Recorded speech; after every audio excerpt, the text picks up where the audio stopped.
पूतना सुंदरी बनकर के आई है, अच्छे वस्त्र पहन के आई है, पर उसके मन में भाव है कि गोकुलवासी मेरे वस्त्र और रूप पर रीझ करके मुझे रोके टोके ना। एक बार भी ये नहीं सोचा कि ठाकुर जी मुझसे रीझ हैं।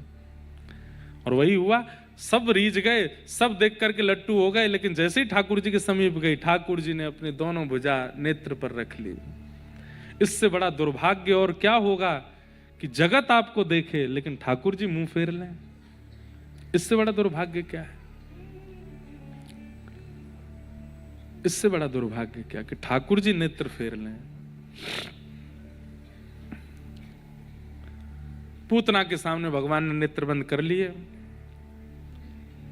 और जैसे ही पयोधर भगवान के मुख में दिया, पहले भगवान ने विष को पिया, रसतत्वों को पिया। प्राणी समम रोष समन्वितो पिबत, जैसे उसके प्राण पीने प्रारंभ किए। सुबोधनी में श्री वल्लभाचार्य जी महाराज कहते हैं, भगवान पूतना के प्राण नहीं पी रहे हैं, ठाकुर जी पूतना के प्राणों का पान नहीं कर। इतनी पवित्र है क्या पूतना की उसके प्राण पिएंगे?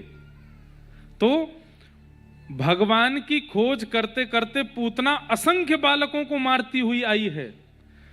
10 दिन के भीतर जितने बालकों ने जन्म लिया व्रजमंडल में, सबके घर गई है पूतना।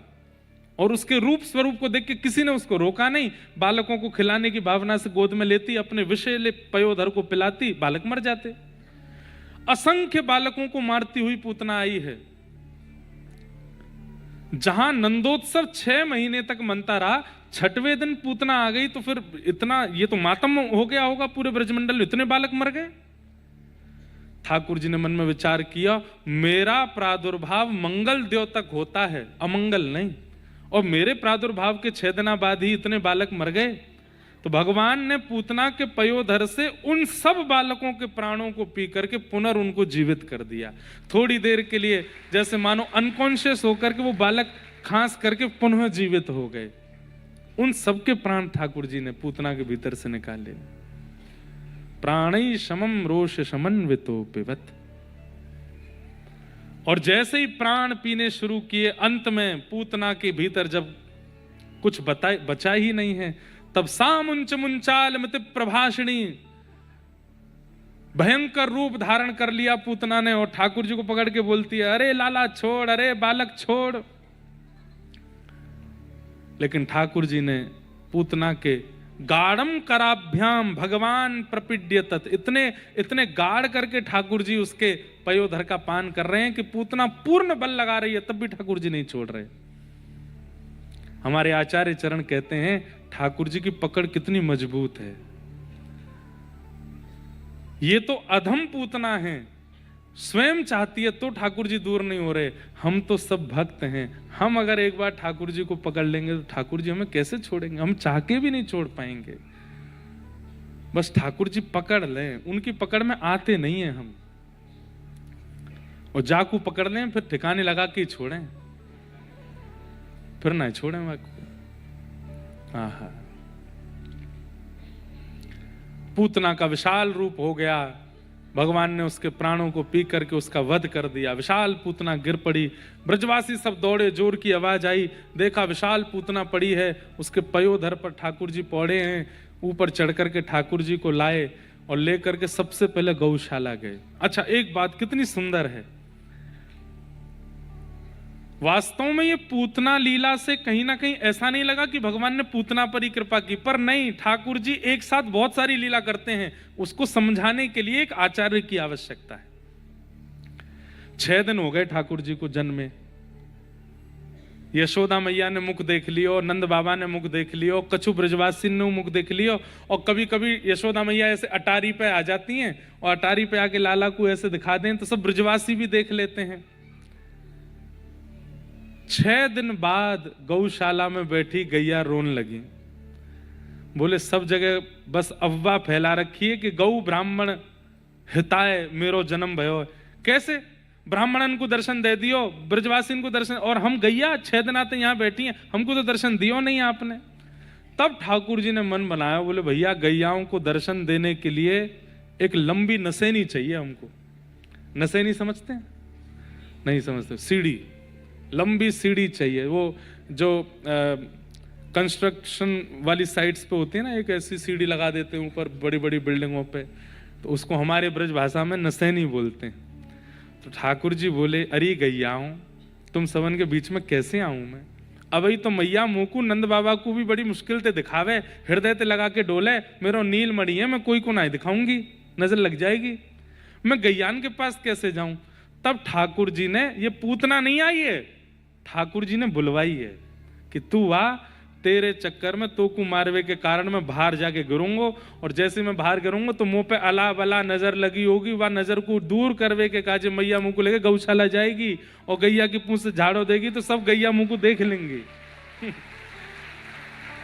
तो हर लीला में दो पक्ष हैं, एक पक्ष सार्वभौम पक्ष है और एक पक्ष भक्ति परक पक्ष है।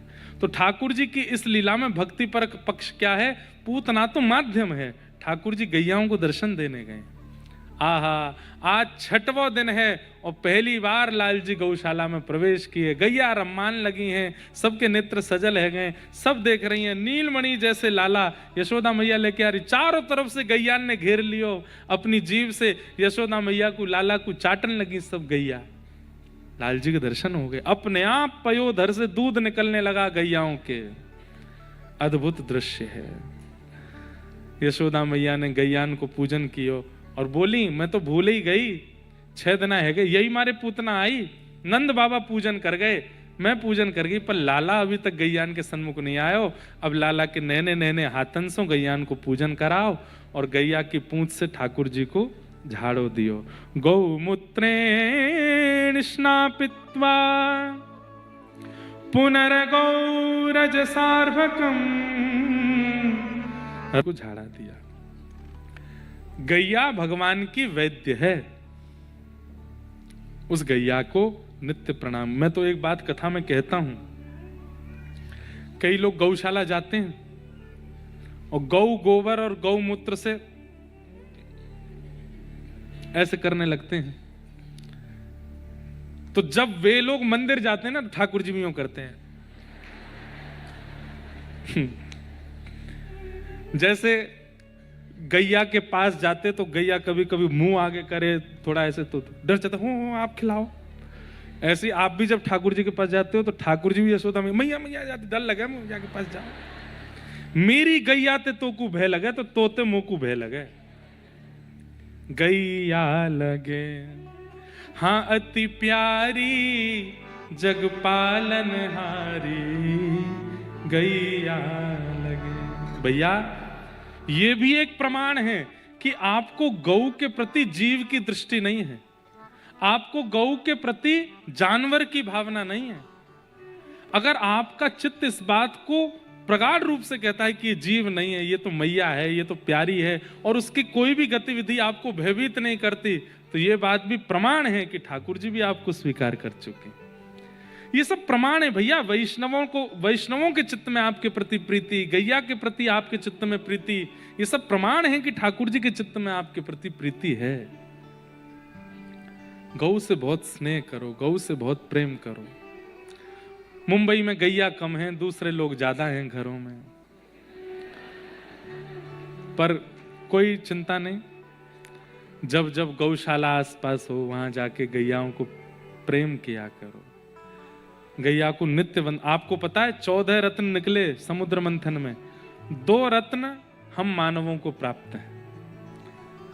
14 रत्नों का विभाजन हुआ, कुछ देवताओं के पास गए और कुछ दैत्यों के पास, 2 रत्न हम मानवों के पास आए, एक तो शंख और दूसरा गैया। ये गाय जो है ये रत्न है, ये पृथ्वी समुद्र मंथन से प्रकट है सुरभि, और इन दोनों को प्रत्येक दिन स्पर्श हमारे अंग का होना चाहिए। नहीं हो पा रहा है किसी कारण से तो कम से कम चित्त से स्मरण करके उसका स्पर्श करो, ये भी भक्ति वर्धक होते हैं। तो गैया के सन्मुख ठाकुर जी गए, धीरे धीरे ठाकुर जी 3 महीना के भये। पहली बार ठाकुर जी ने करवट लई सो महाराज मैया ने उत्सव कियो, झरा भंडारा कियो, मेरे लाला ने आज करवट लियो है। करवट उत्सव मनाया गयो और वही में सब ब्रजवासी की इतनी भीड़ लगी, मैया ने पीछे जाके बैलगाड़ी के नीचे लाला सुवाए दिए, तो सक्टासुर नाम को एक दैत्य आ गयो। जैसे ही बैलगाड़ी के ऊपर सक्टासुर आयो, ठाकुर जी ने अपनो एक पांव उठा करके प्रहार कियो, बैलगाड़ी 3 बार पलट के गिर गई और सक्टासुर को वध है गयो। 3 महीना के लाला, जोर की आवाज भई, ब्रजवासी दौड़े तो देखी बैलगाड़ी पलटी पड़ी है और बैलगाड़ी में रखे मटकान सो दूध घी दही निकरो है और वहां के बीच में लाला पौड़े हैं, अपने हाथ पांव चला रहे हैं, गदमदरा से लाला।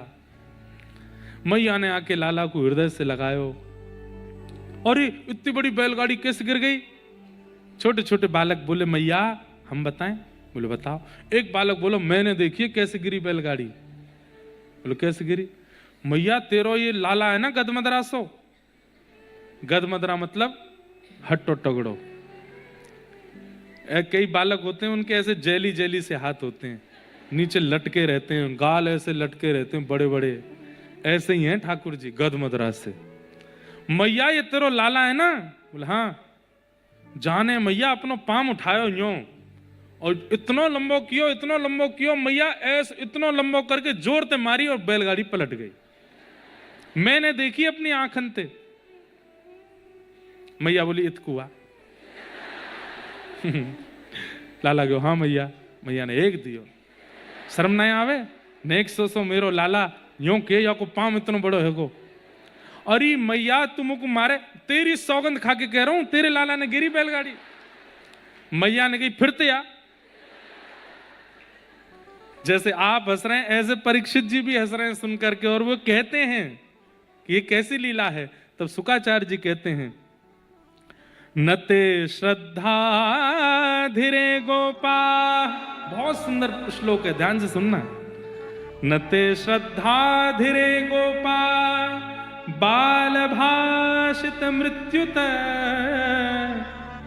अप्रेमयम बलम तस्य बालकस्य नते विदु।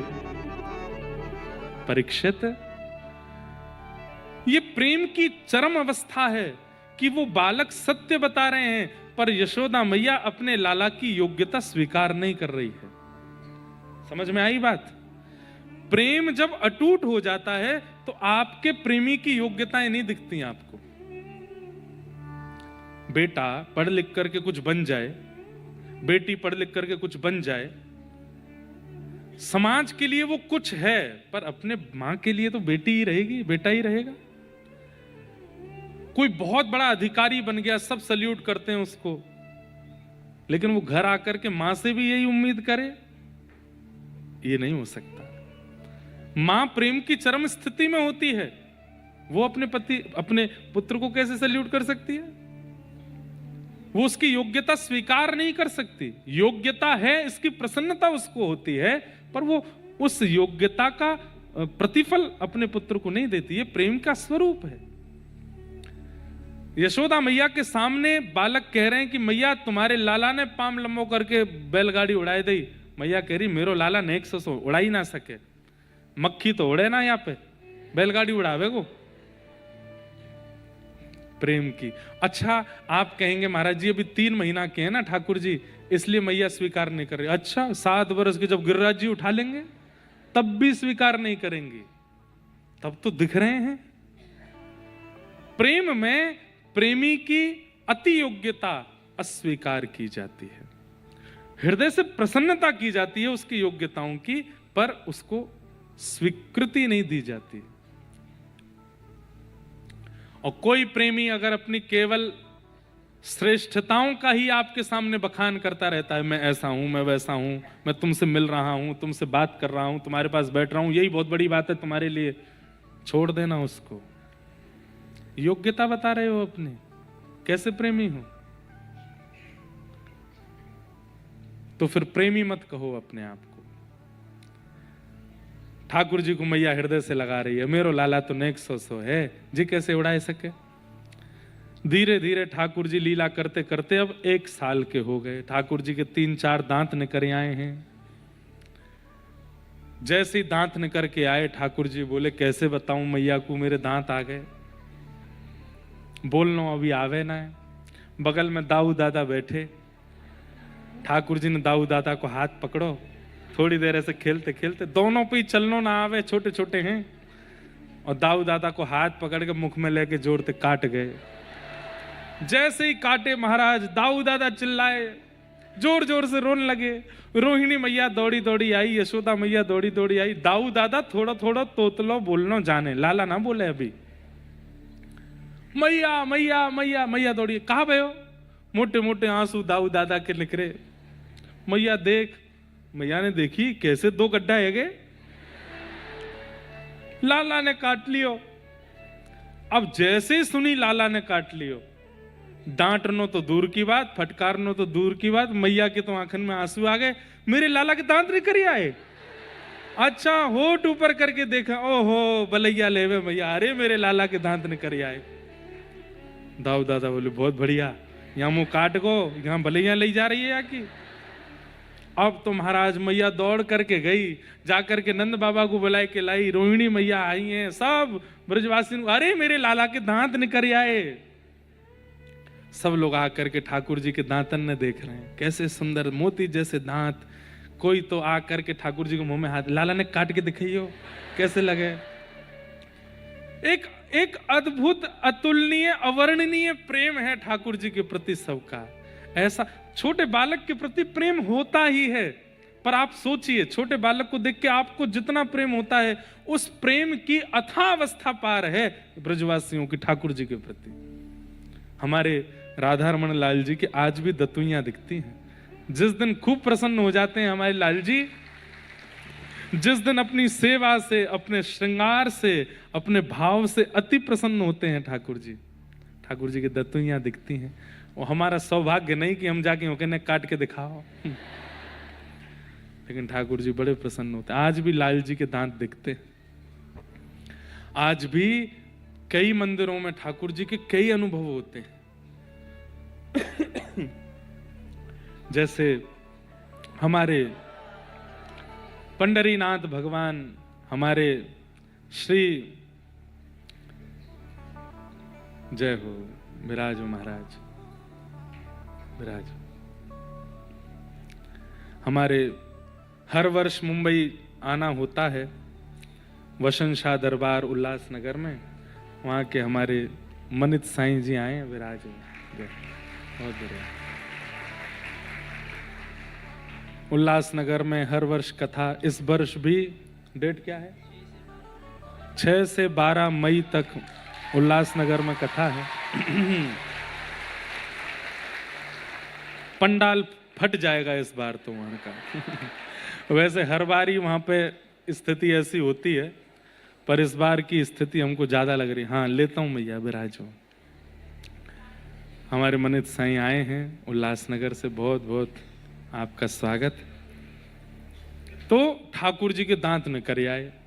अब तो मैया ने महाराज उत्सव मनायो, खूब आनंद किए, नए नए पकवान बनाए। मैया के मन में चिंता भई, 1 साल को मेरो लाला है गयो, अब या को नामकरण होना चाहिए। और श्री गर्गाचार्य जी महाराज, वैसे तो कुल पुरोहित सांडिल्य मुनि हैं, लेकिन सांडिल्य मुनि आए नहीं, तो श्री गर्गाचार्य जी महाराज लाला को नामकरण करवे के काजे आए। श्री गर्गाचार्य जी महाराज ने आकर के ठाकुर जी का और श्री बलराम जी का नामकरण किया। अयम ही रोहिणी पुत्रो रमयन सुहृदो गुणै आख्यास्यते राम इति बलाधिक्याद बलम विदु। बल की अधिकता होने के कारण, वैसे तो इनका नाम मैं राम रखता हूं, पर सब इनको बलराम कह करके बुलाएंगे। बोलो बलराम जी महाराज की। संकर्षण आदि और भी कई इनके नाम होंगे।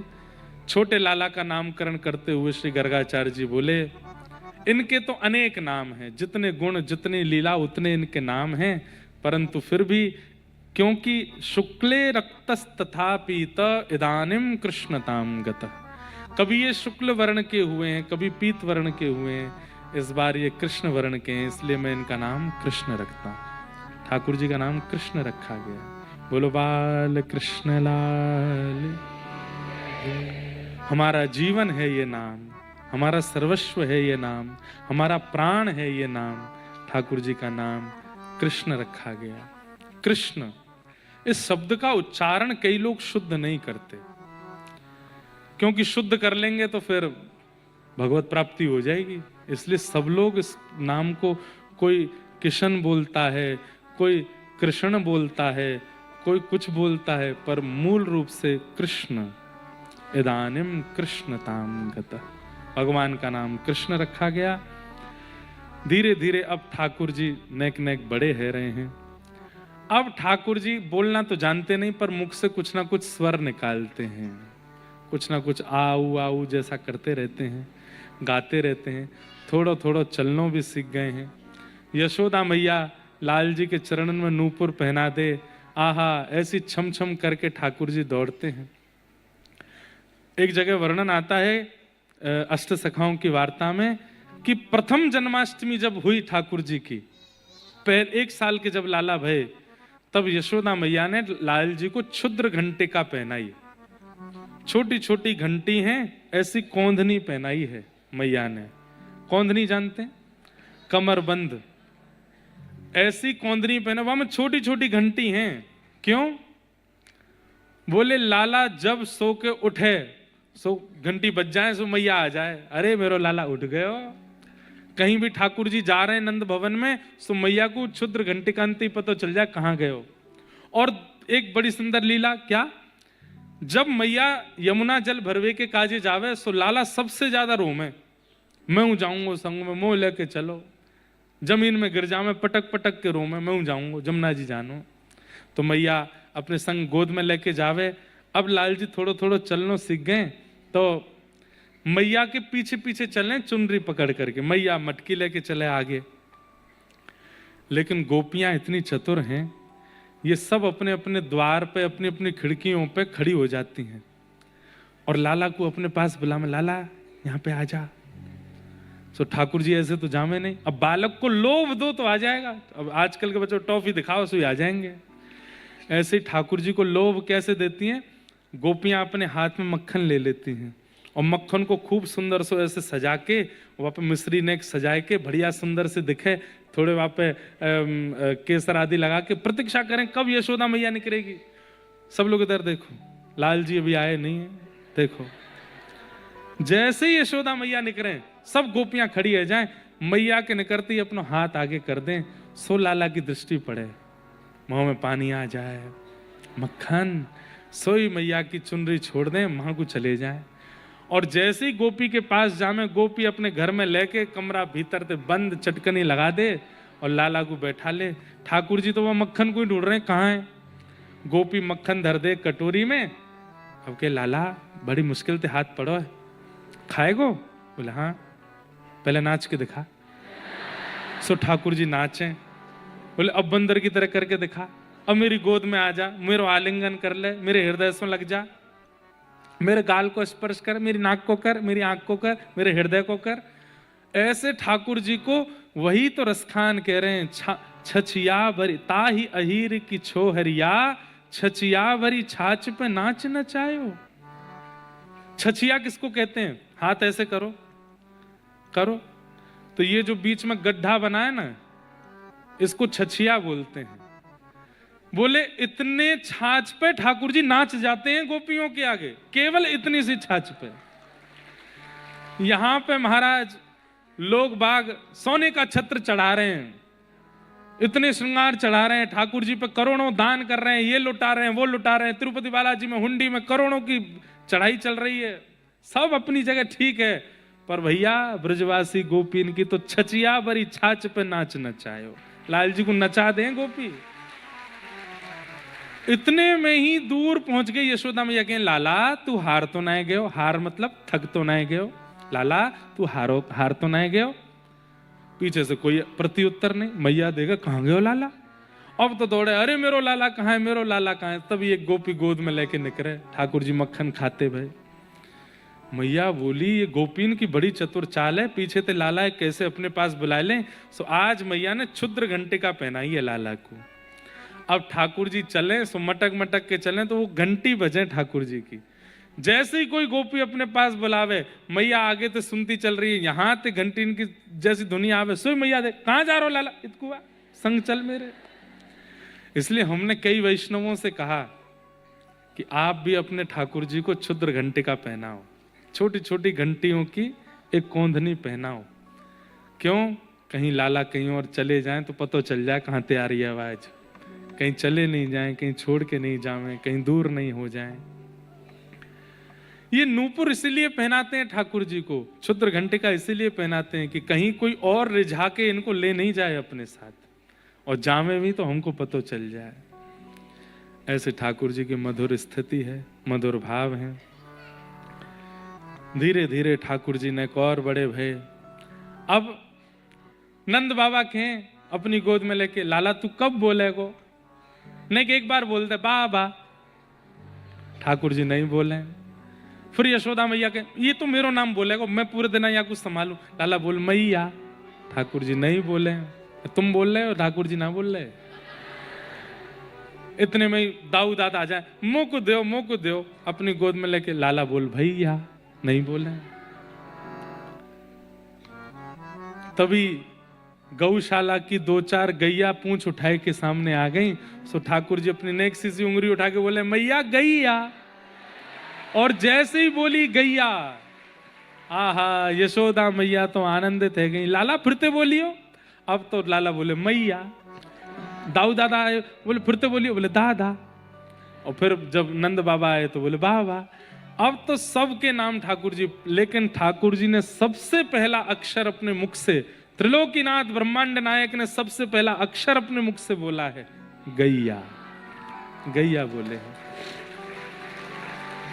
और ठाकुर जी की ऐसी मधुर लीला। सूरदास जी का एक पद है, मुझे बहुत प्रिय है।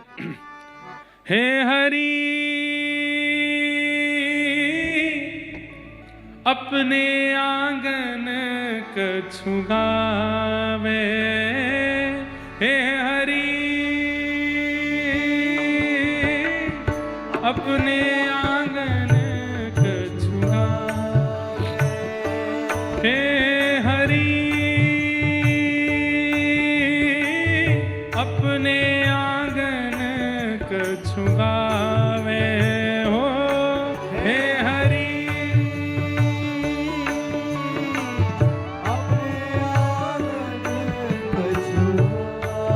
सूरदास जी के पंक्तियां, सूरदास जी के पद, ये तो इमेजिन करो, चिंतन करो इनका।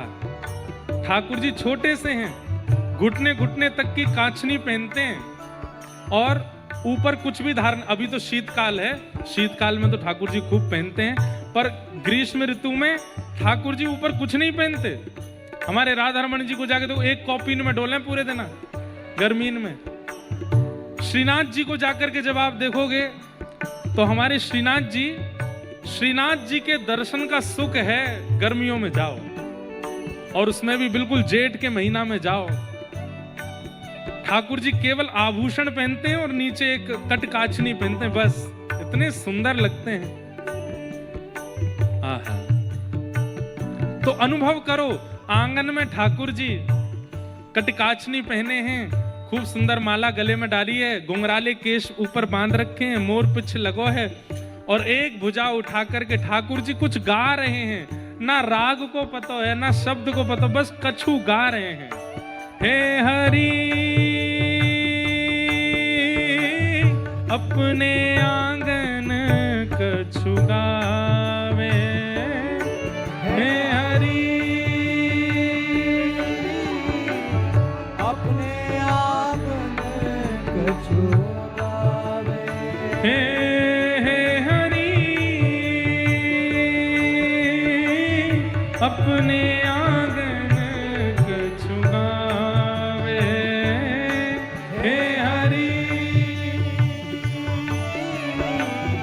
अपने आंगन कछु गावे।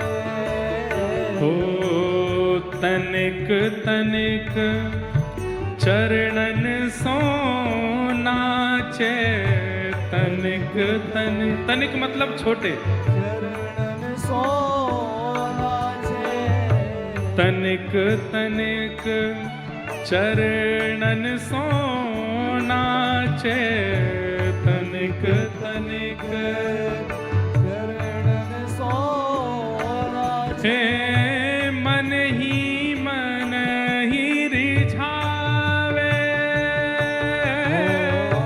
मन ही मन।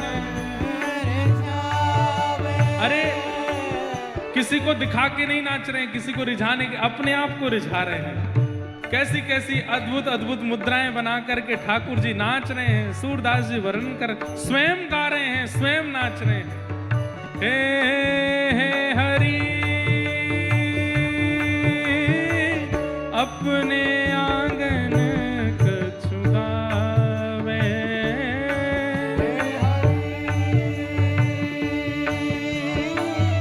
अपने आंगन कछु। अभी जब तक ये पद चल रहा है नेत्र बंद कर लीजिए और बस एक एक छवि का दर्शन करो। आंगन में ठाकुर जी नाच रहे हैं, कुछ गा रहे हैं, पता नहीं क्या गा रहे हैं। यशोदा मैया का ध्यान नहीं गया, नंद बाबा का ध्यान नहीं गया, दाऊ दादा का ध्यान नहीं गया। किसका ध्यान गया? बोले गौशाला की गैयान को ध्यान गयो। अरे ये मधुर स्वर कहां से आ रहे हैं? और छोटी छोटी गैया, छोटी छोटी बछिया पूंछ उठा करके आंगन के द्वार पर आकर के ठाकुर जी को वहीं से देख रही हैं, भीतर नहीं आ रही, और वहीं से देख करके आनंदित हो रही हैं। भीतर क्यों नहीं जा रही? कि छोटे से लाला हैं, कहीं हमारे खुर इनके चरणन पर पड़ गए तो लग जाएगी, इसलिए बाहर से ही देख रही हैं। ऐसे ही नाचते नाचते ठाकुर जी ने जैसे ही अपने मुख्य द्वार पे देखो छोटी छोटी गैया, तो अपनी भुजा उठा करके ठाकुर जी उन गैयान को भीतर बुला रहे हैं। आहा। बाह उठाए कारी धोरी, बाह उठाए कारी धोरी, गैयन टेर बुलावे, गैयन टेर बुलावे। कबहू बाबा नंद पुकारे, कबहू बाबा नंद पुकारे, कबहू घर में आवे, कबहू घर में आवे।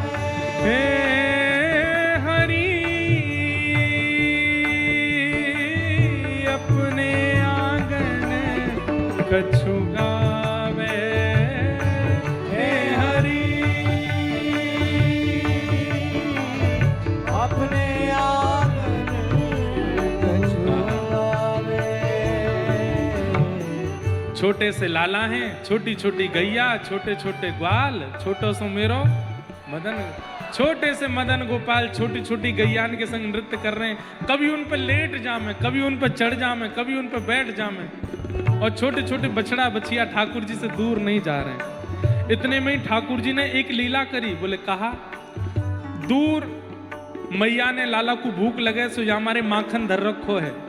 सो ठाकुर जी माखन के पास गए और माखन खायो नहीं तो कहा कर रहे हैं, सुनो। माखन तनिक अपने कर ले, माखन तनिक अपने कर ले। माखन तनिक, तनिक मतलब हमारी ब्रज भाषा में थोड़े छोटे। माखन तनिक अपने कर ले, माखन तनिक अपने कर ले। तनक बदन पे लगावे, तनक बदन पे लगावे। अपने अंग प्रत्यंगों पे मक्खन लगा करके पहले तो स्वयं पा लिए और फिर गैयान की ओर देख करके बोले खाओगी?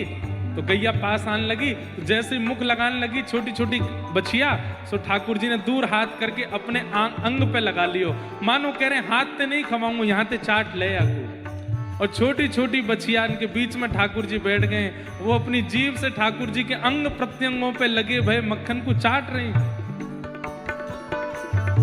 कबहू चिते प्रतिबिंब खंब ले, कबहू चिते प्रतिबिंब खंब ले। नंद भवन में जितने खंबे हैं उनमें मणियां लगी हैं और उन मणियों में ठाकुर जी को अपना प्रतिबिंब यानी कि शीशे की तरह ठाकुर जी अपने आप को देख पाते हैं। और जब जगह जगह मक्खन लगे भय गैयान की जीभ से सुंदर सने भय ठाकुर जी प्रतिबिंब में खुद को देखते हैं। काबाहू चिते प्रतिबिंब खंबले काबाहू चिते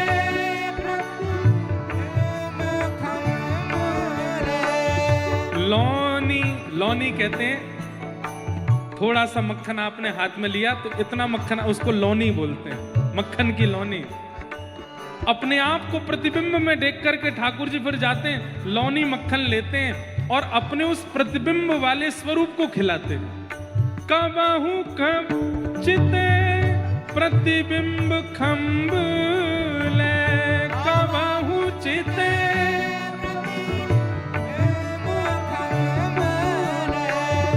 लौनी लिए हूँ खवावे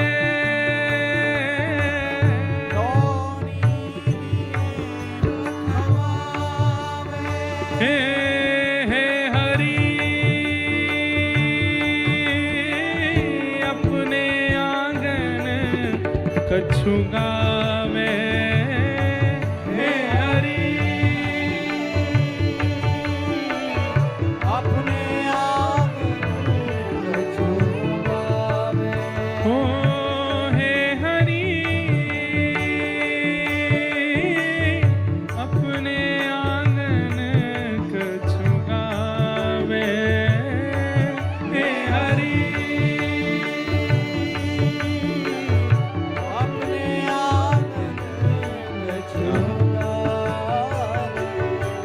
ओ सूरदास के बाल चरित को सूरदास बाल चरित को नित नित देखत भावे नित नित देखत भावे हे दूर दिखत यह यशोदा मैया दूर दिखत यशोदा मैया हर्षानंद बढ़ावे हर्षानंद बढ़ावे हे हरि अपने आंगन कछु गावे हे हरि अपने आंगन कछु हे हरि अपने आंगन कछु गावे हे हरि अपने आंगन कछु अपने आंगन कछु अपने आंगन ओ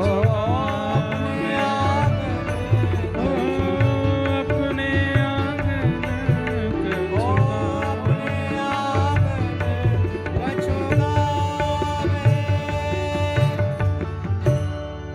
बोलो बाल कृष्ण लाल की। ऐसे ठाकुर जी की मधुर लीला, कभी मक्खन तन पे लगा के गैयाओं को चटाते हैं, कभी मक्खन लेकर के अपने प्रतिबिंब को खिलाते हैं, कभी भुजा उठा के घूम घूम करके कुछ गाते हैं। सूरदास जी ऐसी छवि देख करके आनंदित होते हैं, यशोदा मैया मन ही मन आनंदित होती है। ऐसे ठाकुर जी की संपूर्ण बाल लीलाएं हैं, मधुर मधुर लीला, सबको हम प्रणाम करते हैं। माखन चोरी लीला आदि सब हमने बहुत बार सुनाई हैं। अब वृंदावन ठाकुर जी को ले चलें। एक दिन ठाकुर जी ने घर में ही मटकी फोड़ दी तो मैया को इतना गुस्सा आई, बोले बता बाहर की तो फोड़ है, घर की फोड़ दी। मैया ने पकड़ करके लाला उखल से बांध दिए। जैसे ही ठाकुर जी बांधे तो मैया तो चली गई, लेकिन दो वृक्ष वहां नारद जी के द्वारा शापित कुबेर के पुत्र नलकूवर और मणिग्रीव, उनका स्पर्श जैसे ठाकुर जी ने किया, दोनों वृक्ष टूट के गिर पड़े, देवता प्रकट हो गए, दोनों ने भगवान की स्तुति गाई। वाणी गुणानुकथने श्रवणौ कथायाम हस्तौ च कर्म सुमनस्तव पादयोर्न स्मृत्यां शिरस्तव निवास जगत प्रणामे दृष्टि सतां दर्शनेस्तु भवत्तनूनाम्। आहा, दोनों ने भगवान की स्तुति गाई, भगवान ने उनको मुक्त किया। ब्रजवासियों को लगा कि भैया अब गोकुल में हमारा रहना ठीक नहीं, यहाँ पे आए दिन कोई ना कोई आपत्ति विपत्ति आती है। नंद बाबा के भैया ने कही एक नव कानन, एक नया वन है, वहाँ कोई नहीं है, आपकी आज्ञा हो तो हम वहाँ चलें। क्या नाम है उस वन का? तो बोले वृंदावन। वनम वृंदावनम नाम पशव्यं नवकाननम गोप गोपी गवां सेव्यं पुण्याद्रि तृणवीरुधम। श्री वृंदावन धाम, बोलो वृंदावन धाम की।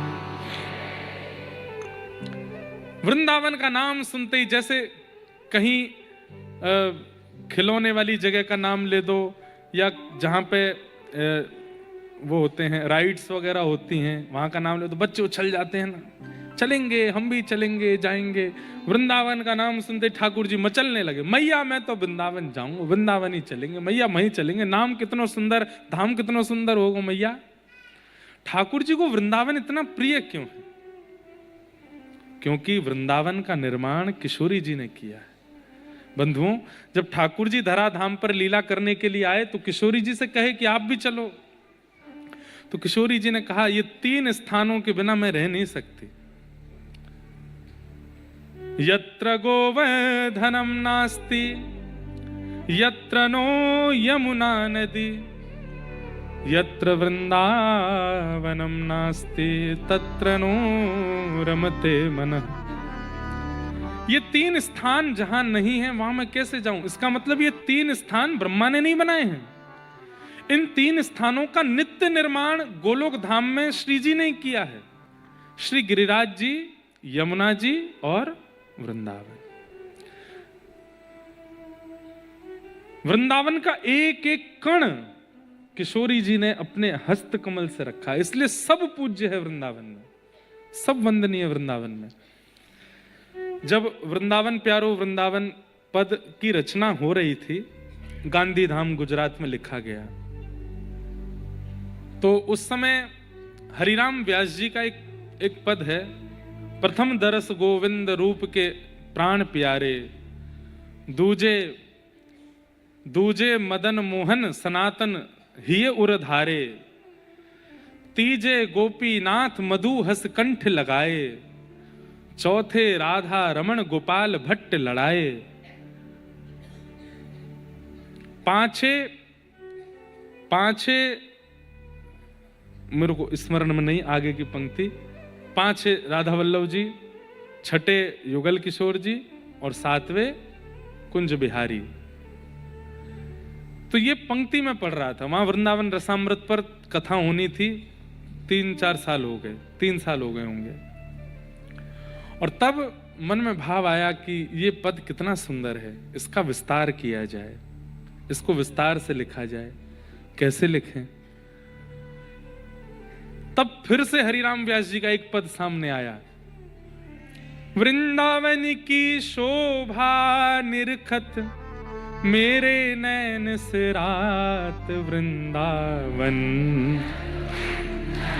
वहां प्यारो नहीं है, वृंदावन की शोभा निरखत मेरे नैन से रात वृंदावन वृंदावन, ऐसे था। तब मैंने भाव रखा, मैंने कि अब इसी को लेते हैं कुछ। और तब श्री राधा रस सुधा निधि जी का एक श्लोक है, और उस श्लोक में यह वर्णन है कि वृंदावन की एक एक गली, एक एक कोना, एक एक चौराया, एक एक कण किशोरी जी ने अपने हाथ से रचना की है। तब ये भाव आया और शब्द निकले, श्यामा हृदय कमल सो प्रगट्यो, श्यामा हृदय कमल सो प्रगट्यो। और जब किशोरी जी के हृदय कमल से प्रकट हुआ और ठाकुर जी ने जब उसको देखा तो श्याम हृदय को भाई, वृंदावन प्यारो वृंदावन, श्री वृंदावन प्यारो वृंदावन, हे श्री वृंदावन प्यारो वृंदावन, श्री वृंदावन प्यारो वृंदावन। और बस इसके बाद हमने कहा अब अंतरे क्या लिखें, सातों निधियों को प्रकट करो, सब सुख सागर रूप जागर, रहे वृंदावन धाम, रूप गोस्वामी प्रकट कियो जहां, रूप गोस्वामी प्रकट कियो, राधा गोविंद रूप निधान, वृंदावन प्यारो वृंदावन, श्री वृंदावन प्यारो वृंदावन। हर पंक्ति में शायद मैं कभी व्याख्या कर नहीं पाया, पर हर पंक्ति में कथा छुपी है उन ठाकुर के प्राकट्य की। गोमा टीला, वृंदावन में एक कुटी बना करके श्री रूप गोस्वामी पाद विराजते थे और बस व्याकुल थे कि ठाकुर जी मुझे कब मिलेंगे। तब उनको स्वप्न में दिखाई दिया कि एक छोटे से बालक ने आकर के कहा कि ये जो ऊंचा सा टीला है, टीला मतलब छोटा पर्वत, यही के भीतर स्वरूप है ठाकुर जी को। तो उठे तो पहले ये तो स्वप्न था, तो स्वप्न पर भरोसा नहीं हुआ। तब उन्होंने विचार किया कि अगर इस स्वप्न सत्य है तो प्रत्यक्ष कुछ दिखे।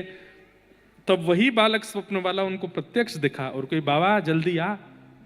पीछे पीछे गए, एक टीला की तरफ आज्ञा की, वहां ऊपर चढ़ के देखा तो एक गैया के चारों थनों से दुग्ध निकल रहा है।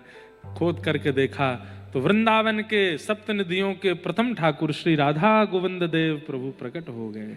बोले राधा गोविंद देव की। श्री राधा गोविंद देव जी का जो स्वरूप है ये वज्रनाभ ने निर्माण कराया था, भगवान के परपौत्र ने। जब वज्रनाभ वृंदावन आए, भगवान के स्वधाम जाने के बाद भगवान के परपौत्र वज्रनाभ, परपौत्र समझते हैं? पौत्र किसको कहते हैं? पुत्र का बेटा पौत्र। अब परपौत्र, परपौत्र।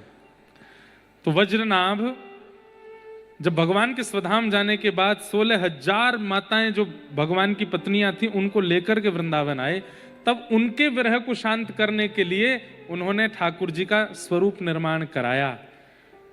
सबसे पहले गोविंद देव, फिर कालांतर में ये भूमिगत हो गए, फिर रूप गोस्वामी पाद ने इनको फिर से प्रकट किया।